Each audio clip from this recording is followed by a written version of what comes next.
Did you know a business owner confessed to a mistake that could have ruined him, only to become more successful than ever? 3 years ago, contractor Mike Chen made a calculation error on a major project that cost his client thousands in extra materials. He never told them, carrying the guilt while his small business barely stayed afloat. Finally, he couldn't take it anymore. His hands shook as he dialed the number. "I need to tell you something," he began, his voice trembling. The client was shocked. Mike explained everything, then proposed a detailed payment plan.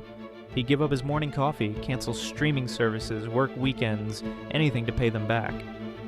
But something unexpected happened. The client was so impressed by his honesty that they forgave the entire debt. Then they offered him a contract worth 10 times the original amount. Word spread about Mike's integrity.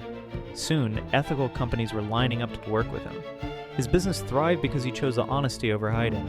Sometimes doing the right thing pays off in ways you never imagined.